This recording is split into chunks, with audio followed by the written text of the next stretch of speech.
up for Tommy Cravat Jr.'s internationally acclaimed Circus Royale. This is my biggest circus yet. Marvel at the man on the trampoline.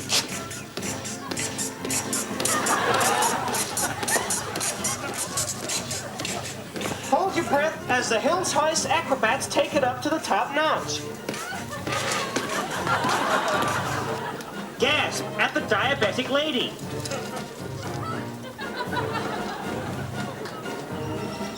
Wonder at the bearded man. Point and stare at the wog. Yes, it's all under the big top this summer in a vacant lot near you.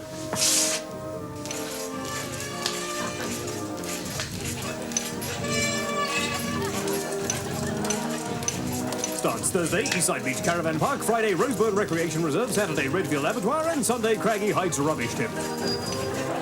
Today on Collector's Corner, we have Mrs. Eileen Maverick from Gladstone in Queensland, and she's brought along some pieces from her very interesting collection of lipsticks. Yes, I have, Janelle.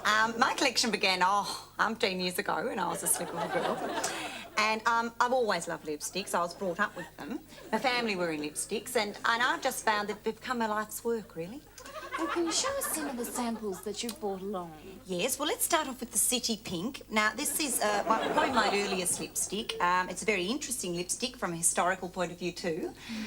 It's a circa 1915 style, very popular in France among the nicer type of people. And the story is that this lipstick played a very important role in freeing a number of prisoners from German camps during the war, hence the name, City Pink. Oh, that's very interesting. Yes, it is, isn't it? It is. Well, do you have any particular favourite? Oh, yes, my word, yes indeed, Janelle. I'm a plum girl myself. I do like a nice seductive tone. So I go for the autumn violet in the coatie, or sometimes the Isle of Maroon for a cool summer evening. And what do you suggest for today's woman? Well, if you like to keep yourself modern, as I do, I think stick with your corals. Anything from your dusky peach moving into your sea perches. Right, well, just before we go, what about this one, the Outdoor Girl Sexy Crimson? Oh, yes. Now, there's a story for you. This is the Outdoor Girl Sexy Crimson. It's a discontinued line now. Now, this lipstick was the actual one used, figuratively speaking, in John English's song, Hollywood 7. This was the actual lipstick of the crazy lipstick marks on the wall. That's incredible. Well, thanks again, Eileen. And join us again next week on Collector's Corner. We'll meet James Badsoul with his collection of crazy cacti.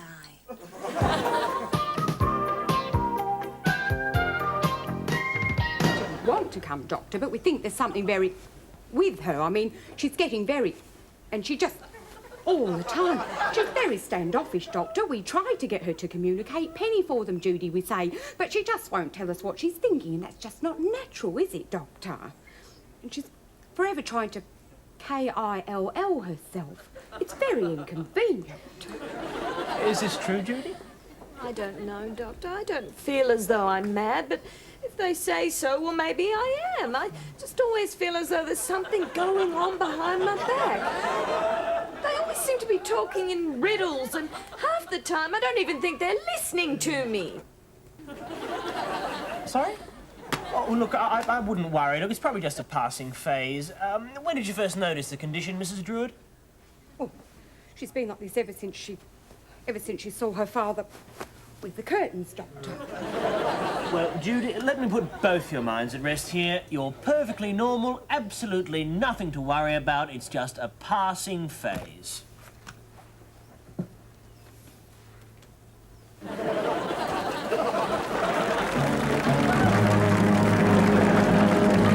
don't know. Had to wear that suit, didn't you? I'm sorry, Mac. Sorry isn't good enough. Fashion mistakes like that are simply costing us too many good men. 5 just last week. Came in wearing green vinyl jackets in combination with brown body shirts. Didn't stand a chance. Anyway, let's take a look at this new batch of scripts. Who's writing them? Heard of the D generation? No. Listen to this. there's this group of friends having a barbecue on the banks of a river. Now, they're all having a good time, except there's this idiot in an apron who keeps making these obnoxious comments. So we decided to go back to the hotel, and Jenny couldn't get a key in the door. Hey, she couldn't get it in. So did you eventually make it to Bali? Well, we'd already agreed to go on this expedition, and we couldn't just pull out without Pull out. Well, anyway, we eventually got there and ended up having a ball. A ball! I've been told that prices in Bali are a little stiff. Stiff, get it? Stiff. Everyone for salad. Kelvin, are you getting any down your... Getting any? You gotta be kidding. I remember when Mary and I went to Bangkok. Well, and we got to our room and the knob popped off. And inside the room was just about bare. There was a bed, a chair, and a poof. So I rang the manager. A bed, eh? Look, Kelvin, it's pathetic. A grown man taking puerile delight in mindless innuendo. It's been 2 hours of childish smut and toilet humour, and we're sick of it. We've had enough. When are you going to grow up, Kelvin? Well, come on. Got $29.95 to throw out the window? Then you need the Time Waster 2000. Employing a space-age system of ropes, pulleys and defective Taiwanese components, the Time Waster 2000 performs over 58 mystifying functions, providing hours of unproductive exertion. It doesn't break, it doesn't work, it doesn't matter with the Time Waster 2000. Other similar products can't be put away this easily, so for fitness, fun and sheer futility, send $29.95 to Pointless Products. This was me before I got the Time Waster 2000. As you can see, after 6 months, absolutely no change. Thanks, Pointless. The Time Waster 2000 at $29.95. It's a rip-off.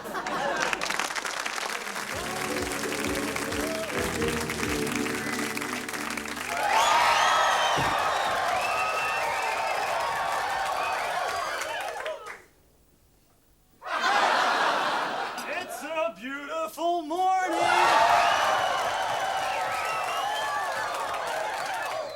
Honey, have you seen my sports jacket? It's hanging in the closet.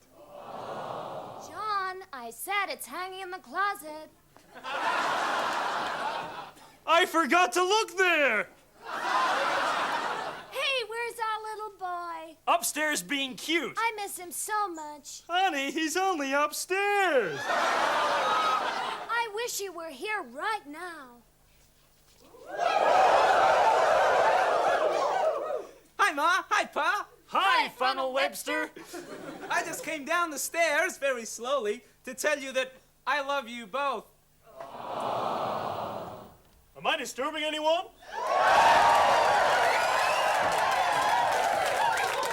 Hi, everybody. It's zany Uncle Mike. Well, son, have you learned anything moral or kind of mushy today? Sure. Ma, Pa, zany Uncle Mike. I've learned that no matter what happens in this crazy left-wing world of ours, we'll always love each other. Good night. Good night, everybody.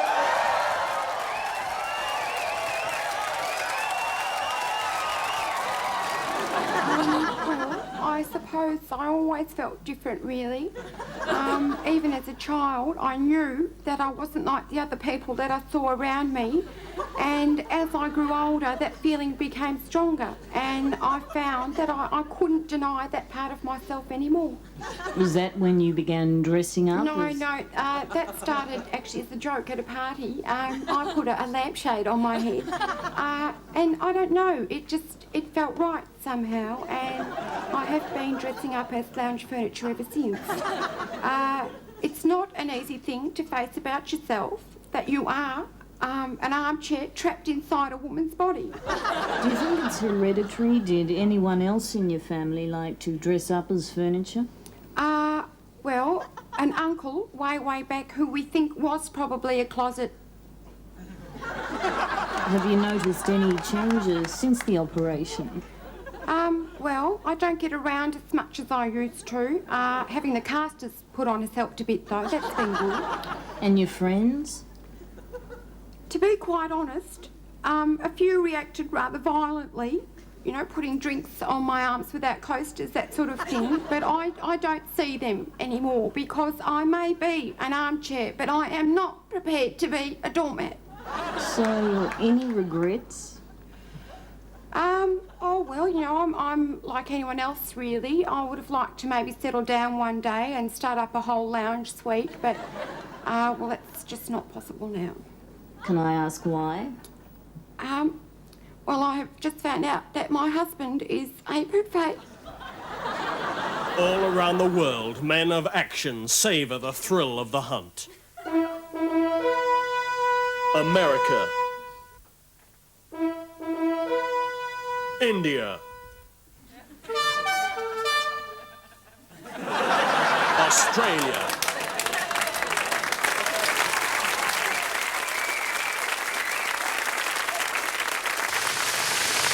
Look, here they come.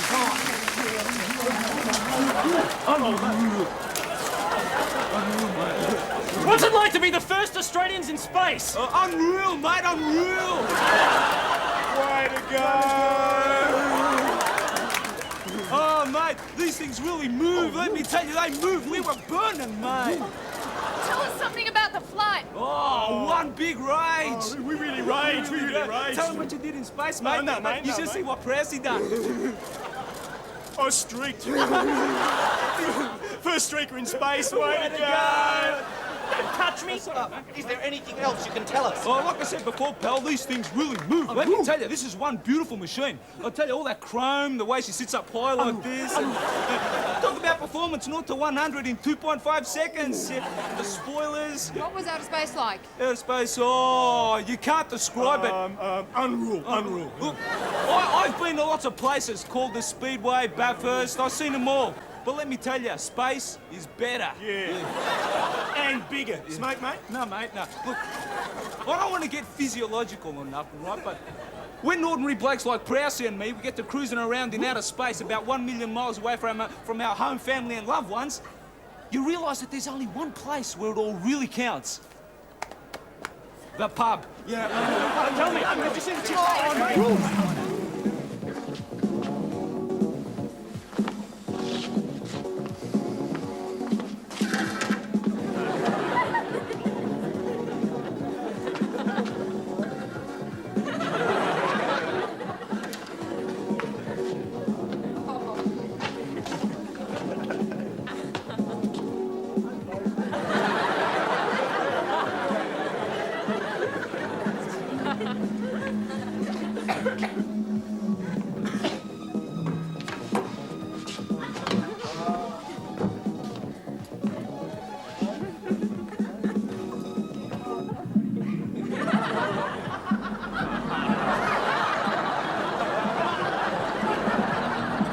Well, he wants to try these jeans on, so he goes into the first cubicle and the curtain's stuffed. He goes into the next one and the doors are too wide. Then he goes into the shop window, drops his dax and reveals his bum. You don't find this sort of thing amusing, do you? No, I don't. It's just a bit of cheap toilet humour. Really doesn't impress anybody, sir. Well, we got to stop it. This whole thing is getting out of hand. I'll get right onto it. Oh, and by the way, find out who's in continuity on this show, will you? I was wearing a light brown suit before, now it's this dark blue one. What are you saying? It's a cocker. Doesn't matter. I'll check it out.